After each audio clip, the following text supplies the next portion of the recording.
I love you. सुनो कुछ कहना है आपसे, लेकिन समझ में नहीं आ रहा कैसे कहूं। जब से आपको देखा है, आपका ख्याल दिल में रहता है, खाना कैसा लगता है, जब भी लेके बैठने से तुम्हारी याद आती है। मैंने आपसे पहले भी सोचा, लेकिन सोचा कैसे आपको पता नहीं आप क्या सोचते, बस आप ये ख्याल आते रहते, पता नहीं कैसे कहूं, क्या कहूं, कुछ समझ में नहीं आ रहा, सिर्फ आपकी याद आती रहती है। मैंने आपको भरोसा दिया, उम्मीद करती हूं कि आप मुझे भरोसा करोगे। मैं हमेशा आपका साथ दूंगी, कभी आपके साथ नहीं दूंगी। मेरी जिंदगी की पहली और आखिरी मोहब्बत सिर्फ तुम ही हो। I love you. Hey there, welcome to TGM's Legal Nuggets, where knowledge meets inspiration. If you're looking for insightful content that informs, empowers, and transforms, this is the place to be. Don't miss out. Hit the subscribe button now and turn on notifications. Join the community and let us grow together. See you inside.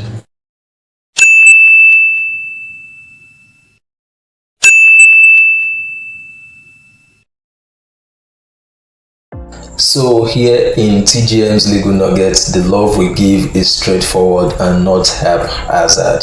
Yeah, welcome once again to TGM's Legal Nuggets, where we talk about issues in society and give legal perspective to every one of these issues. So before we go on, we wish to appreciate you for your support, for everything you've been doing, subscribing to our YouTube channel, for following us on Facebook, TikTok, and Instagram. We want to appreciate you. Please keep the engagements coming, keep liking, keep following, keep sharing, and keep commenting on our contents. We appreciate all you do for us. So today we want to talk about another topic, and that topic is the bittersweet lies, Ponzi schemes, and the Nigerian dream. Is the Nigerian dream the same as the American dream? Well, anyways, let's see what we have for you. So we want to consider the topic Ponzi schemes. Yes, the bittersweet lies, Ponzi schemes, and the Nigerian dream. So now, let me tell you a story. Now it starts with the promise, sweet and simple. Double your money in 7 days, and 50% return monthly, or bring to people and watch your bank account explode, and so on and so forth. Now, these aren't just flashy captions on WhatsApp statuses or Telegram groups. No. These are baited hooks of Ponzi schemes. And for many Nigerians, they have actually led to ruin, to regret, and in some cases, suicide. Yes, you got me right. It is that tragic. So now, what is a Ponzi scheme? Let us try to see if we can get some depth of it, some meaning, so that we can understand better. Now, a Ponzi scheme is a fraudulent investment scam that promises high rates of return with little or no risk. Yes, in quote, little or no risk. The returns paid to the earlier investors are not generated by legitimate business activities, not at all, but from the contribution of new investors. You can begin to get a picture now. Now, this particular scheme, that is Ponzi, is named after Charles Ponzi, who defrauded investors in the 1920s in the United States. This criminal model has found dangerous expression in Nigeria over the years. Yes. Now, under Nigerian law, Ponzi schemes may fall within various offenses, including obtaining money under false pretenses. Of course, you can find that in the Advanced Fee Fraud and other fraud-related offenses act. Fraudulent inducement to invest, that is Investment and Securities Act. You understand, actually criminalizes that, and conspiracy to defraud. You could begin to check the criminal code, the penal code, and so on and so forth. Now, are there real life instances of Ponzi schemes in Nigeria? Oh yeah, your answer is as good as mine. We have so many of them. Now, prominent of them all is MMM, Mafrodi Mondial Movement. You understand, which came into force or being in 2016. Now, this is perhaps the most infamous case in Nigeria. This actually operated under the guise of a mutual aid platform. Now, as of that time, MMM promised about 30% returns on investment. Millions of Nigerians actually joined. Now, when the system actually crashed, it was estimated that about or over 18 billion naira was lost. You can't beat that, man. That's quite huge. And tragically, a number of victims reportedly took their own lives. It was that serious. Quite a number of people actually took their own lives because they invested their hard-earned money. Some even invested their savings and everything. So that's for MMM. Then again, you have the MBA Forex and Capital Investment Limited scheme and all that. Now, how did this particular one work out? The EFCC actually in 2021 arrested the CEO, and the CEO is one Maxwell Welim Odum over an alleged fraud of about 213 billion naira. You can imagine that fund actually involved about 52,000 Nigerians who participated in it. Now, the scheme operated as a forex trading platform but collapsed, leaving many penniless. You can imagine that a lot of things are going on in Nigeria. Then again, which other one do we have? We have the Baraza Multipurpose Cooperative Society. Now, this was actually based in Bayelsa. This scheme, promised about 25 to 30% monthly returns. Actually, in 2021, it collapsed. Now, according to reports, it allegedly defrauded over 27,000 investors and of the tune of about 7 billion naira. You can begin to imagine that. There is money in this country, man. There's money. So how do people get the money? Anyways, let's move on. So again, we have the Chinmark Group case. This is another prominent case in Nigeria where people lost, huge amount of money. Now, in 2022, the company was accused of misappropriating billions from investors. Now, with flashy lifestyles, marketing promises of about 3 to 4%, weekly returns and aggressive social media presence, it became the face of the new school scam. Victims included, working professionals and pensioners and so on and so forth. At the end of the day, the fate. And then we have the other one that was actually disguised in form of a farm produce storage business. I don't know what's called. It's over ISA or something of that nature. Yeah, this is actually was actually a self-proclaimed agri-tech entrepreneur, which ran a scheme that attracted hundreds of investors with the promise of about 70% return on investment from the produce storage. I wonder how he could have promised that. Now, the Securities and Exchange Commission eventually declared the business illegal, and it collapsed, left investors in the lurch. So these are practical examples, real life examples, of Ponzi schemes that we've actually had. Now, these are just a few. There are so many others out there in Nigeria. So one has to be very careful, when engaging in stuff like this. Yes, and most often than not, they come in form of, network marketing and stuff like that.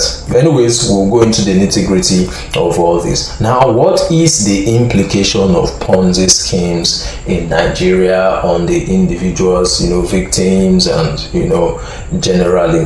Now, of course, we have economic disruption. Now, usually they discourage real investments and legitimate financial systems because they destabilize public confidence. The public no longer has confidence in real and legitimate, business ventures. Then again, there's a loss of livelihood. Victims lose their savings, they lose their pensions, and even loans are taken most times to invest in these, Ponzi scheme. Then again, what about your mental health? There's usually a mental health crisis. Depression sets in, people attempt to commit suicides, family breakdown, and communal tensions have actually followed collapses of some of these Ponzi schemes. Then again, undermining the rule of law. Fraudulent schemes like this actually foster a culture of impunity. They erode trust in the regulatory institutions and indirectly empower economic criminals. Should we say this is one of the downside of the capitalist or capitalism? Anyways, that's a question for you. Put it in the comment section. Okay, hold it right there. Before you move on, why don't you go over to our YouTube channel, click on the subscribe button, the notification bell, leave a comment, share, and then move on to Facebook, TGM Amwell Esquire. Follow us right there. Go to TikTok and Instagram and follow us right there. Instagram is Soteria_TV. We appreciate you. All right, so now that you've done that, let's come back to the discourse. So now, how do you recognize Ponzi scheme or schemes? How do you recognize a Ponzi scheme rather, sorry. Now, number one, it is unrealistic and guarantees a very high return on investment. It is unrealistic and usually guarantees a very high return. That is, there is no element of a genuine business. It does. So it's unrealistic. Secondly, there's a lack of clear business model, of course, which I've said before. There's no clear business model that shows that okay, this is actually genuine and stuff like that. Then again, there is a vague operation and secrecy. You do not know what's going on at the back end, so obviously you cannot predict. There's only what is put in front of you that you see and then you interact with. So there's a vague operation. There are questions that are left unanswered. So immediately you see these questions that cannot be answered by anybody, take off. Then aggressive recruitment. Bring one, get bonuses, bring two, get bonuses, and stuff like that. You get referrals. You need to bring in referrals for you to be able to cash out, to get bonuses and stuff like that. Then again, there is the pressure to reinvest your earning. There is actually a pressure for you to reinvest your earning. By the time you supposedly cash out, you are required to put a certain percentage of the amount of money you've cashed out, in quote, back into the system to sustain the system. All right, so now how Ponzi schemes are run in Nigeria. We've actually had a couple of them, quite a good number of them. So now you should have a fairly good idea of how these things are run. But of course, we're going to give you some insight. That is why we're here. Now, number one, there is a charismatic figure that is attached to the Ponzi scheme.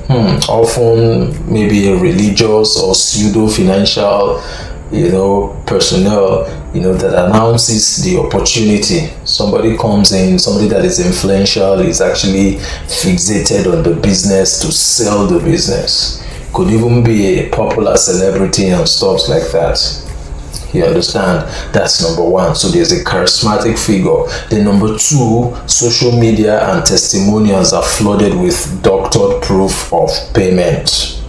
The proofs of payment you actually see are doctored. They are not real. Some of them are even AI generated. But of course, you wouldn't be able to tell the difference. And then you see all sorts of, bots feeding the systems with data that are not real, that are unrealistic. Now, number three, investors are rewarded for bringing in new victims. So when you bring in new people to invest a certain amount of money into the system, the person who referred is given, a certain percentage. And now there's no physical product or genuine service involved. So there's no product for sale, there's no service that is being rendered. It's just about money exchanging hands from one person to the other and stuff like that. So we're getting there. Yes. So now, what else do you need to look out for? Now, when the inflow is slow, payouts actually stop. This is like very common, and then you begin to see excuses like system maintenance, hackers or regulation issues and stuff like that. Now, immediately the inflow, that is the number of persons who begin to register into the system, slows down. The payouts to people who are already in the system slows down also, and then you begin to see excuses like they are trying to maintain their system, that is hackers have actually infiltrated into their systems, have hacked their systems, and they're having regulation issues and such other excuses. Then finally the scheme collapses. By the time you begin to see these excuses, you know that you are at the verge of the scheme getting to a collapse stage. So now, eventually, let us assume that you've actually gotten a corporate, you caught someone who's promoting a Ponzi scheme, and then you want to prosecute. What are some of the things you need to do? How can you be able to prove it in court? Number one, you need documented promises of fixed high returns. But of course, definitely there will be flyers, there will be banners, there will be setting, communication between the scheme and participants. So you need to take records, you need to keep stock of the account you're paying into and stuff like that. So you need to keep documents that shows that there's going to be a certain high return. Then again, proof of absence of legitimate business activities. So when you discover that there's no real business activities, you need to be able to identify and be able to show that clearly that it doesn't have any real business activity or services that it is rendering. Okay, then again, you need to take note of bank statements showing a cycle of money from new investors to old investors. So definitely the system cannot be sustained except you have new people coming in. So you need to be able to get a bank statement, probably from the accounts that monies are being paid into, showing how monies are paid to old participants from new participants. So, and then you need to take cognizance of the account, the bank account, and the bank names and stuff like that. Then also you need to take cognizance of testimonials, emails, chats. Sometimes they open Telegram groups and WhatsApp groups where they give communications and stuff like that. So you need to take cognizance of these chats, of these emails and testimonials, and sometimes they issue contracts. Yes, they issue contracts. For example, one that crashed recently, I think FBI or something of that nature, they actually issued contracts to their participants. So you need to take note of all that. You need to keep stock and records of all that. Then again, regulatory warnings. Of course, the Securities and Exchange Commission actually issue warning. Even the Central Bank of Nigeria does this. So those regulations, those policies, those warnings and everything, you need to take note of them as part of your proof of evidence. Yes, so if one is convicted, what is the punishment? Under Nigerian law, such offenses attract penalties. For example, you have the Advanced Fee Fraud Act, which can actually ground someone to about 20 years and above. And then again, you have the criminal code. You could actually get about 7 years when you're charged with obtaining monies by false pretenses. Then again, the Securities and Exchange Commission, revocation of licenses, fines, and criminal prosecution. So the SEC can actually revoke licenses, can actually issue fines, and prosecute criminally. So now in Nigeria, given the vast experiences we've had and Ponzi schemes that we've seen over the years, how can we curb Ponzi schemes in Nigeria? What are some of the things we can do to curb it?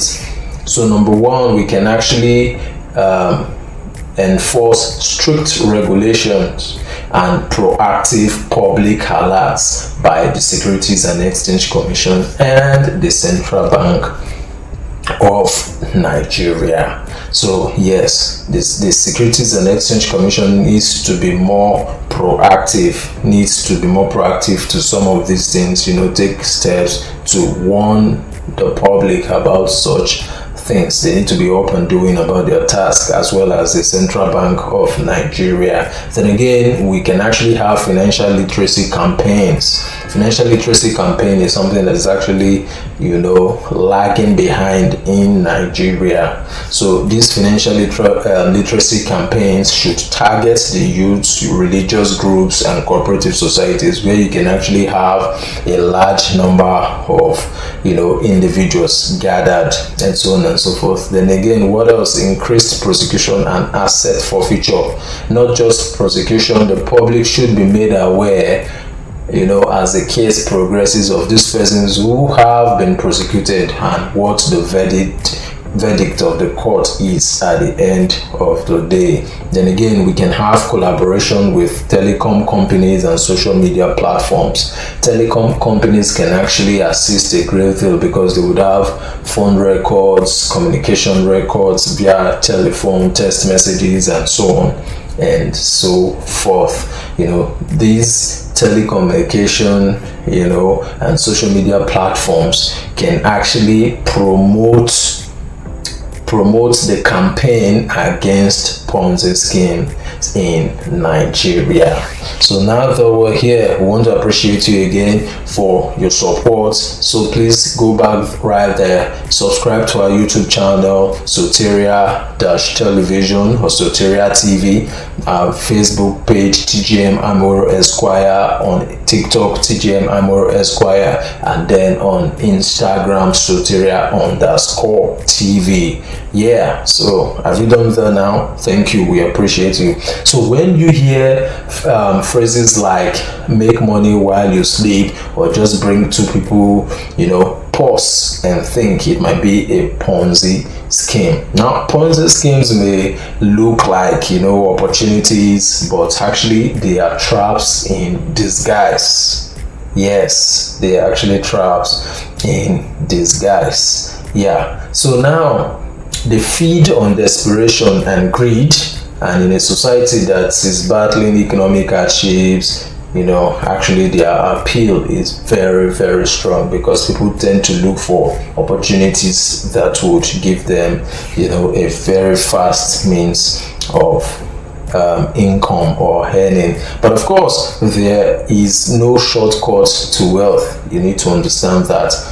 Regulation, vigilance and financial education remain the strongest shield against these sweet talking wolves in investor clothing. So Nigerians, you need to be smart, you need to be sharp, you need to be vigilant, you need to keep your eyes open so that you don't become a victim. Yes, so now this legal nuggets is actually for informational purposes only and does not constitute legal advice. If you want the legal advice, go to the DM of your lawyer, get his contact, give him a call, fix an appointment for consultation and do the needful. You will be properly guided on what and what not to do. So I want to thank you for being there. Thank you for your support, for your engagement, following, liking, commenting and sharing our comments. We want to appreciate you. Please keep doing the good work, and we'll see you again in our next video. Thank